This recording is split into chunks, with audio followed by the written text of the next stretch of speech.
Assalamualaikum warahmatullahi wabarakatuh. Perkenalkan, nama saya Siti Nur Hasanah dari SI 2018B.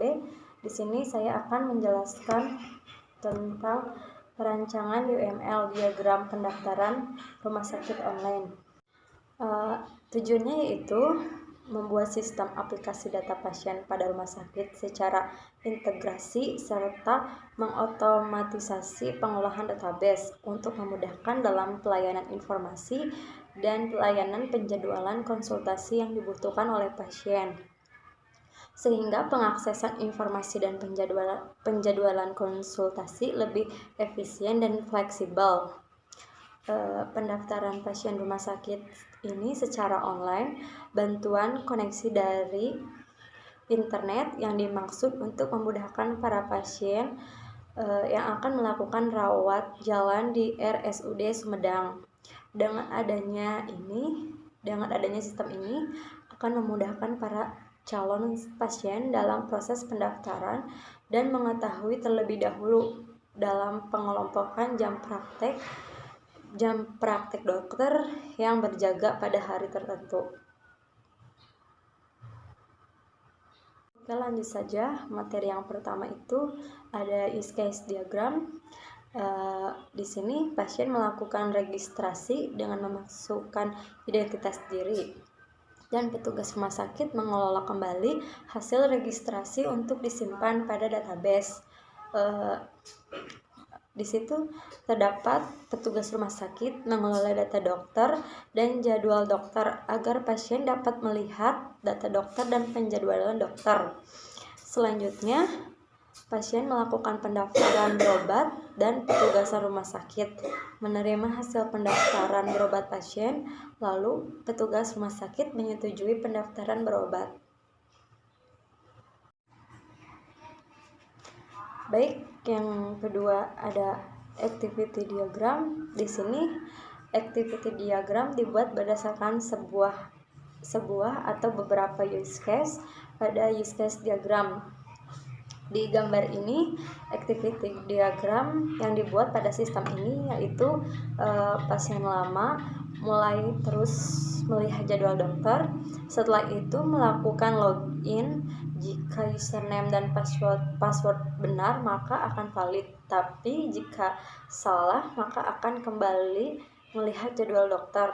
Kemudian setelah login valid, pasien memilih dokter, waktu rawat jalan dan memasukkan keluhan penyakit dan disimpan. Karena ini proses saat pendaftaran berobat maka akan tersimpan di record data berobat.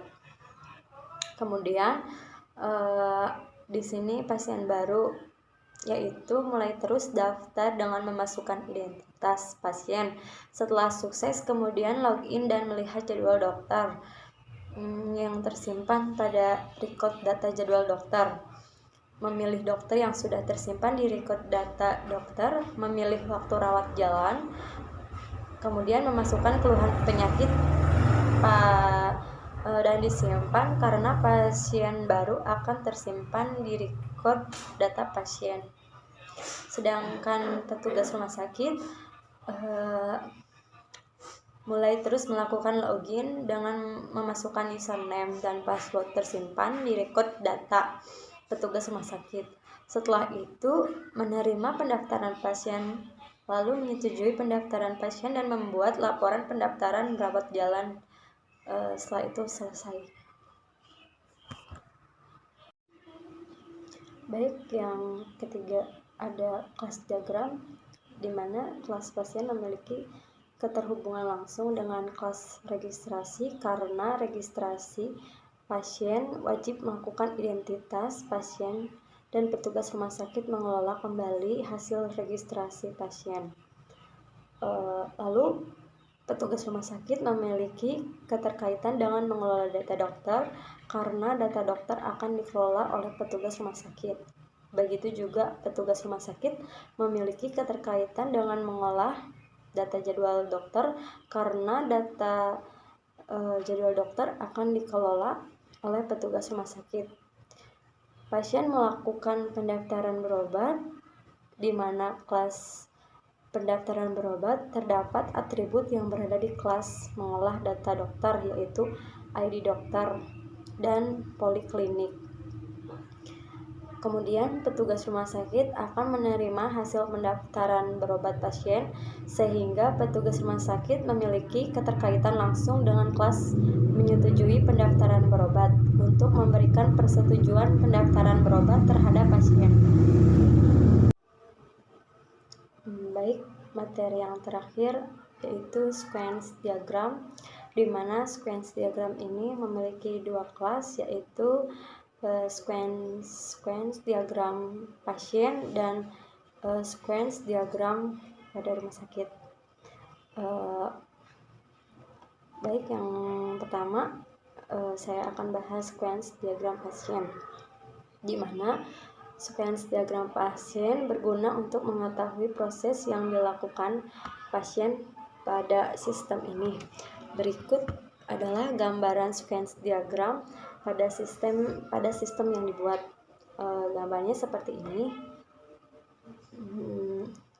Sequence diagram di atas menggambarkan skenario atau rangkaian langkah-langkah yang dilakukan dalam sistem yang berhubungan dengan pasien, yang terdiri dari 1 aktor, 6 partisipan dengan garis lifeline-nya, dan 10 message. Alur ini dimulai saat pasien membuka aplikasi pendaftaran pasien rawat jalan online. Ini dihadapkan pada tampilan registrasi pasien, dapat memasukkan identitas pasien, dan akan mendapat bukti registrasi. Selanjutnya, pasien melakukan login dengan memasukkan KIB dan password. Setelah itu akan masuk ke form menu utama. Lalu pasien dapat melihat jadwal dokter dan data dokter. Selanjutnya melakukan pendaftaran berobat. Setelah itu pasien akan mendapatkan persetujuan pendaftaran berobat dari petugas rumah sakit.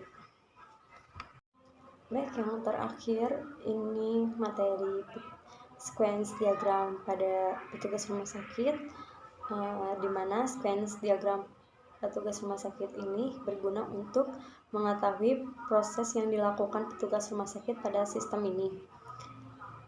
Berikut adalah ini gambaran sequence diagram petugas rumah sakit pada sistem yang dibuat. Contohnya seperti ini.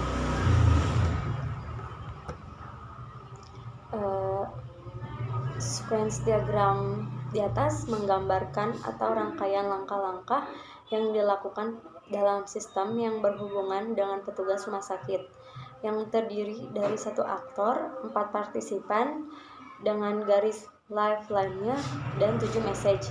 Alur ini dimulai pada saat petugas rumah sakit membuka aplikasi pendaftaran pasien rawat jalan online ini, dan pada tampilan registrasi petugas rumah sakit mengelola kembali hasil registrasi pasien dan menyimpan ke database pasien. Kemudian petugas rumah sakit menginputkan data dokter dan data jadwal dokter agar disimpan di database. Selanjutnya dokter dan jadwal dokter itu lalu petugas rumah sakit menyetujui hasil pendaftaran berobat pasien. Baik, mungkin kurang lebihnya seperti itu materi perancangan UML diagram pendaftaran pada rumah sakit online. Kurang lebihnya saya mohon maaf bila ada kekurangan. Saya tutup. Wabillahi taufiq wal hidayah. Wassalamualaikum warahmatullahi wabarakatuh. Terima kasih.